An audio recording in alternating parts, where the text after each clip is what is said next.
बे आयेनखौ मोनथिखायाब्ला जेल जानोबो गोनां जानो हागौ। सनजाग्रा प्रियफोर, दिनै नोंथांमोननो बेबायदि मोनसे बाथ्रा लानानै फैदों, मोनसे आयेननि बिसय लानानै फैदों, जि आयेनखौ साफ्रोमबो ख्रिस्टियान सुबुंफोरा मोनथिना थाखानाया गोनांथिथार।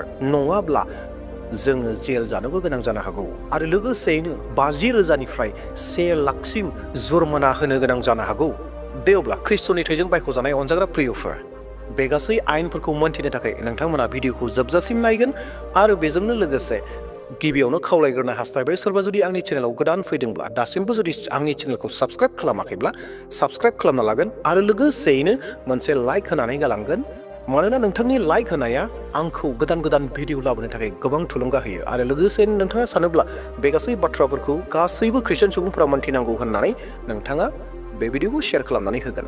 अनजाग्रा प्रियफोर, शेयार खालामनाया गोनांथिथार। गोबां ख्रिस्टियान सुबुंफोर दङ जाय सुबुंफोरा बे आयेननि बिसय मोनथिया। दा बेयावहाय गोसो जायोब्ला नङा, नोंथांमोना बयनिबो शेयार खालामनानै होगोन जेन बे बाथ्राखौ रोखायै मोनथिनानै थाखायो एबा बे आयेननि बिसय मोनथिनानै थाखायो। दे अब्ला समखौ आद्रि खालामाब्लानो थोंजोङैनो बाथ्रा फारसे जोङो आवगायलांदोनि। ख्रिस्ट'नि थैजों बायख'जानाय अनजाग्रा प्रियफोर, नोंथांमोननो जि आयेनखौ आङो दिन्थिनो थांगासिनो दङ, बुंनो थांगासिनो दङ, बेखेवनो थांगासिनो दङ, बेखौ मोनसे भिडिअ क्लिपनि गेजेरजों नोंथांमोननो बुंफोरनानै होलांबाय थानो हास्थायदों। दा बेयावहाय नोंथांमोना बे भिडिअ क्लिपखौबो नायदो। এতিয়াৰ পৰা চিকিৎসাৰ নামত ৰাজ্যত নচলিব বেজালি। ৰাজ্যিক কেবিনেটত গ্ৰহণ কৰা সিদ্ধান্ত অনুসৰি বুধবাৰে পঞ্চদশ অসম বিধানসভাৰ 9মটো দিনত উত্থাপিত হ'ল চিকিৎসাৰ নামত ৰাজ্য চলি অহা বেজালিৰ বিৰুদ্ধে বিশেষ বিধেয়ক। মন্ত্ৰী পীযুষ হাজৰিকাই আজি সদনত উত্থাপন কৰে the Assam healing prevention and evil practices bill 2024।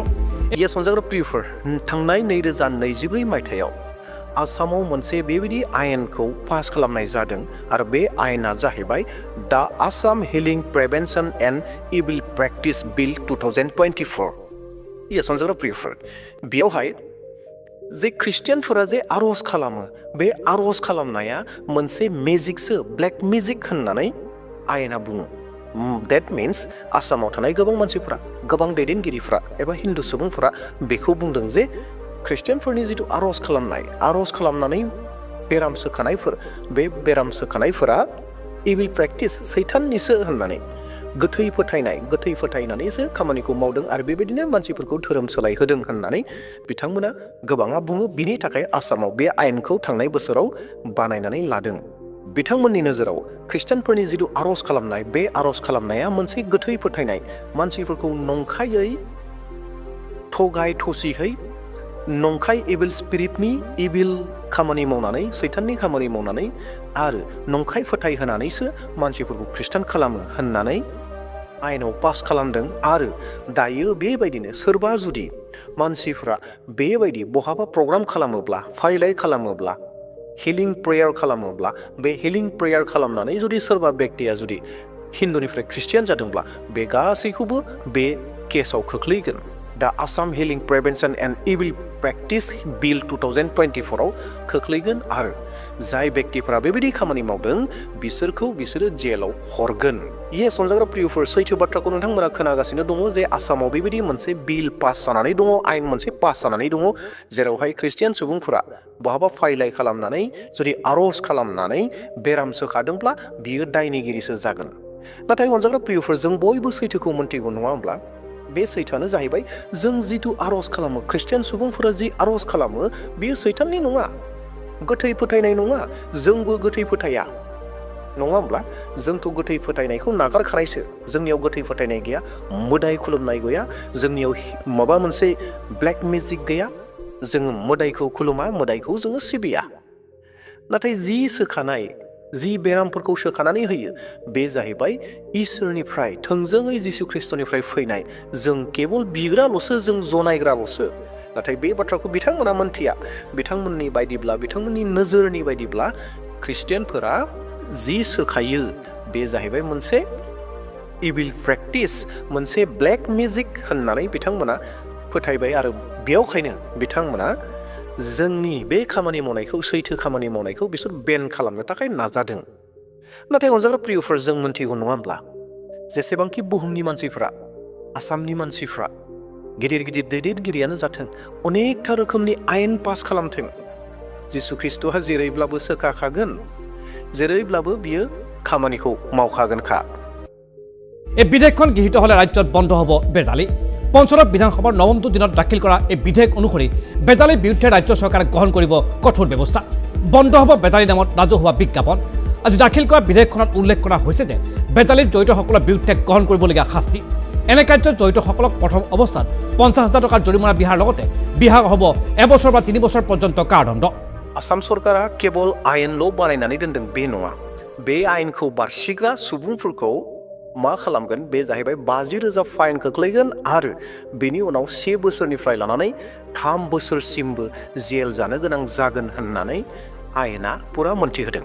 अबयसे बे बाथ्राखौबो मोन्थिना लानाया मोजां। अनजाग्रा प्रियफोर, बे जाहैबाय केवल ख्रिस्टियानफोरनि बे आर'ज खालामनायाल' बेयाव गोग्लैयो बे नङा। जायफोरा बेबायदि प्रेक्टिस खालामो, आसामाव थानाय ख्रिस्टियान जाथों, हिन्दु जाथों, मुस्लिम जाथों, जेखि सुबुङानो जाया मानो, जेखि धोरोमनि मानसिफोरानो जाया मानो, मोनफ्रोमबो धोरोमनि मानसिफोरा जुदि गोथै फोथायनायजों खामानि मावोब्ला, नंखाय फोथायनायजों खामानि मावोब्ला, बैसोरबायदि व्यक्तिफ्रानो बे आयेनाव गोग्लैगोन आरो 50,000निफ्राय लानानै 3 बोसोरसिम जेल जानो गोनां जागोन। जिथु आयेन दङ, बे आयेना गासैबो सुबुंफोरनि थाखाय। नाथाय मोनसे दुखुनांथावना बाथ्राया बेसो जाबाय, जों जिथु ख्रिस्टियानफोरा जिथु आर'ज खालामनाय, बे आर'ज खालामनायखौ इभिल प्रेक्टिस होननानै खोख्लैनाय, ब्लेक मेजिक होननानै खोख्लैनायावसो गोरोन्थि जादों। दिनै जों जि आर'जखौ खालामो, जि आर'जखौ खालामनानै जोङो बेरामफोरखौ सोखायो, बे जाहैबाय जों सोखानाय नङा, मानसिफोरा सोखानाय नङा। सोरबा व्यक्तिया, सोरबा पास्टरा, सोरबा एभान्जेलिस्टआ, सोरबा प्रसारक बा जि खामानि मावग्राफोर दङ, बैसोर नङा। बे जाहैबाय जोंनि सासेल' बासायगिरि जिसु ख्रिस्ट', जायखौ जों इसोर होननानै मोनथियो, जायखौ जोङो इसोर होननानै फोथायो, बै इसोरासो बेरामखौ सोखानानै होयो। जानो हागौ गुबुन धोरोमनि जायफोरा फोथायारिफोर, बिथांमोना इभिल प्रेक्टिस खालामो। जानो हागौ बिथांमोननियाव नंखाय फोथायनायफोरा दङ, गोथै फोथायनायफोर दङ, खोमसि फोथायनायफोर दङ, ब्लेक मेजिकफोर दङ। गुबुन गुबुन मानसिफोरा, गुबुन गुबुन फोथायारिफोरा थानो हागौ। नाथाय ख्रिस्टियानफोरनि जिथु आर'ज खालामनाय, बे आर'ज खालामनाया बे इभिल प्रेक्टिसाव गोग्लैया, ब्लेक मेजिकआव गोग्लैया, गोथै फोथायनायाव गोग्लैया।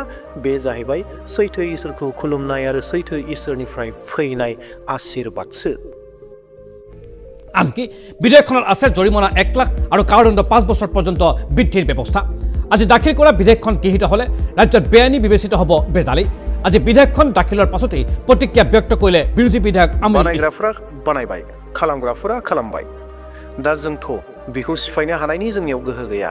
नाथाय अनजाग्रा प्रियफोर, बेबायदि होननानै जोङो जोंनि सैथो इसोरनि जिथु होलांनाय बिधि, जिसु ख्रिस्ट'नि जिथु होलांनाय लामा, बे लामानिफ्रायथ' जोङो जानगाराव थानोबो हाया, एबा जोङो जानगाराव थानो हानाय नङा।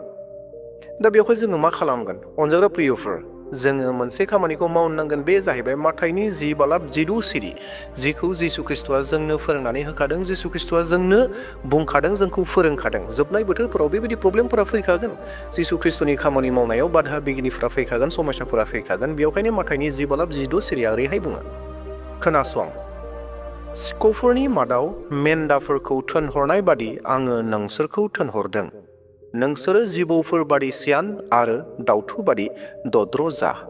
येस अनजाग्रा प्रियफोर, जोंखौ बहा थोनहरदों होननानै बुंदों?